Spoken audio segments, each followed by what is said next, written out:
aking gagawin ngayon ay maggagawa ng aking merienda or panghimagas pwede. Ito yung maliit lang na cucumber. Tinatanggal ko kasi muna yung hindi ko alam tawag dito, katas ba?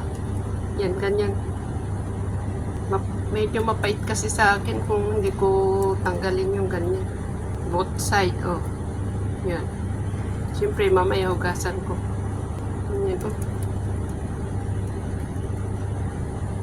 Kahit maliit, pag na-slice ito, madami. Kaya hindi ko inuubos yung minsanan yung lalo pag may avocado. Lang. Lahati lang. Pero depende naman kung gustong ubusin, hindi ubusin. Pero sa akin, hindi. Dito ko na-slice kasi tamad na akong manghugas pa ng chopping board. Cubes lang. Ito yung maliliit na cucumber. Maganda sana yung makapal yung ganyan niya. Pero ito kasi mas gusto ko dahil palambot yung skin. Hindi na kailangang balatan. Tapos itong aking avocado nung tira ko nung isang araw pa, naikip ko lang sa ref para hindi siya madaling mangitim. Ganyan nyo sa sa ganitong wrap, plastic wrap. Tapos basta hindi pasukin ng hangin. Tapos ilalagay ko ulit sa ziplock or kahit anong silupin o plastic, basta yung hindi pasukan ng hangin. So ayan.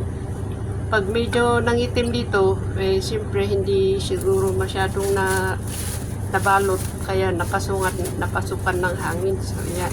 Medyo nangitim pero okay pa naman. May konting hindi masyadong mangitim. So ayan. Ihalo ko lang dito. Hindi ako naglalagay ng honey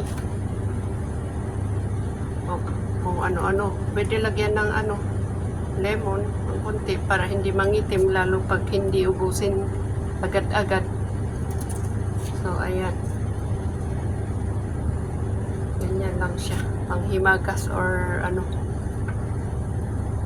noon din nilalagyan ko ng kamatis, konting kamatis, pero napag-aralan ko nalaman ko na hindi magandang combination dito. So ayan, ganyan lang siya. Masyadong marami tong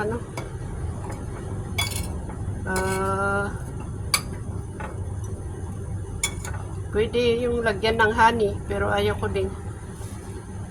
Kontento na ako dito sa avocado.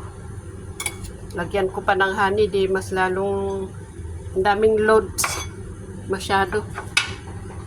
Basta ganitong gawa-gawang yung sarili mong pagkain, anong ilagay mo pwede.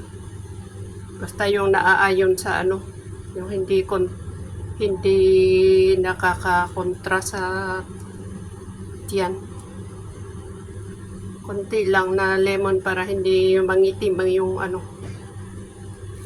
yung avocado. Pwede lagyan ng